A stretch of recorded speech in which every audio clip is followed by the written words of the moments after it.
Hello and welcome to Mabinda TV. So, I'm looking at Ibrahim Traore. Do you think Africa can get another leader like Ibrahim Traore? So, basically, this is not an appreciation, of course, but I think according to Professor Pierre Lumumba, he says when a change fails to take place through constitutional means, through democracy, then people have a recourse through the military. And I think you have Ibrahim Traore turning on very well. So Ibrahim Traore basically is the reincarnation of Thomas Sankara. I just think Ibrahim Traore is the reincarnation of Thomas Sankara. So he has been in good stead.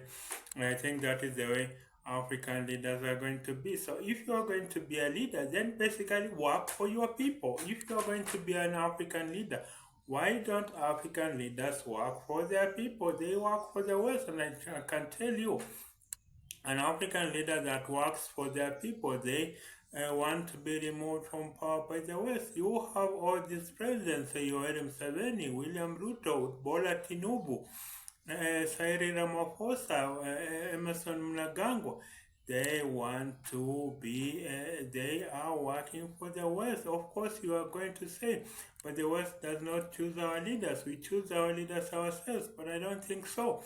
I just think these people sign backroom deals, and I think when they sign those backroom deals, then basically they work for the West, and I think that's the way that the West then gets to have puppets in Africa. I think African presidents are puppets.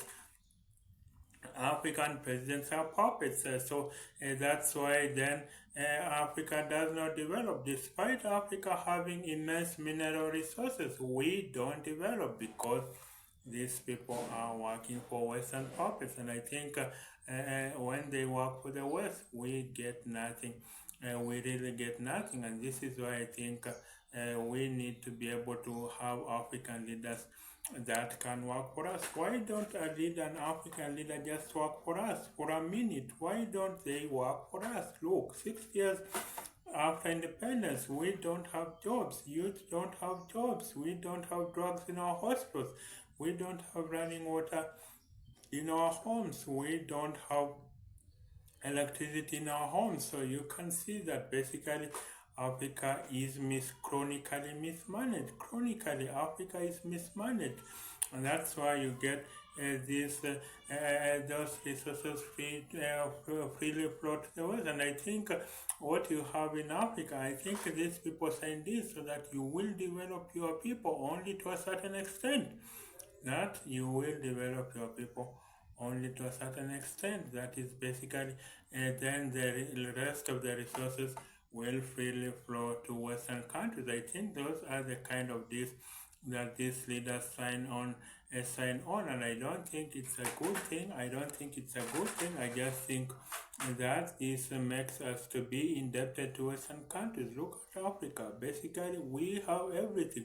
Basically, we have everything that is needed to develop, but then we just don't develop. Why? Because our people, our leaders have sold us out. That's just it. Our leaders have sold us out. You look at all the leaders. Where do they bank their money? In Switzerland. Where do they bank their loot? In Switzerland. It is one thing to steal. I'm not encouraging stealing. It is one thing to steal. Quite another to hide those resources in Western countries. And I can assure you, even though Forbes magazine lists Aliko Dangote as Africa's richest man, they just haven't done their homework well. African politicians are way, way richer. African politicians are way, way richer. And so I believe that if we had African leaders that can work for us, then basically Africa will be heaven. And this is why we need to be able to have our leaders working for us. That's why I think we need to be able to have our leaders being at the forefront of development, and this is why I think Africa goes wrong, because we elect leaders that work for the West. They don't work for us, and so that's why Africa does not develop. So I think Ibrahim Traore, the president of Burkina Faso, let's pray for him. He is undergoing a tumultuous time. Of course, there is a soldier that paid was paid $5 million in order to eliminate him. I think he was phased out, and of course, that is the work of a president. If you are working for your people, they want to finish you. I can tell you, if you see your leaders laughing off with Western countries, then you should we should know that that leader is working for Western countries, and this is why I think the West does not want leaders that are going to help us. The West does not want leaders that are going to be for us. The West does not want those sort of leaders. The West wants leaders that basically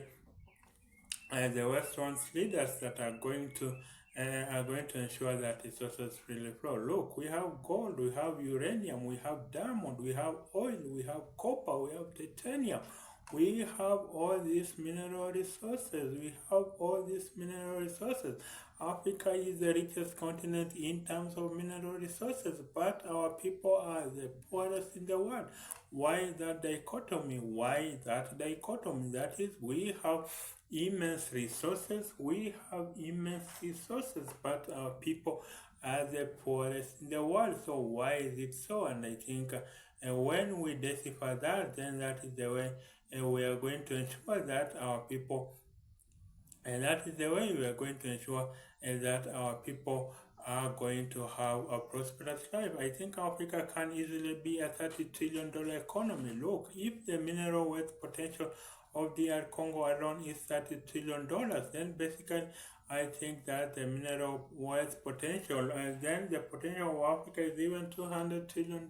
It is just that we don't have leaders that can turn these mineral resources into finished goods. And I think when we have leaders such as those, that is when Africa will develop. And I think when Africa develops, then Africa can be a force for good in the world. As Kwame Nkrumah said, of course you remember, Nkrumah said, seek ye first the political kingdom, and everything else shall be added unto you. So of course you had Kwame Nkrumah say, seek ye first the political kingdom, and everything else shall be added unto you. Of course you had the Afro-Caribbean George Padmore saying that. You had the Afro-Caribbean George Padmore saying that believing Nkrumah would be the one to liberate the black race, but it was not to be so. You saw that Nkrumah, the young Nkrumah government was overthrown by the CIA. So basically, I think that is what we need to be doing, and that is what we need to be doing.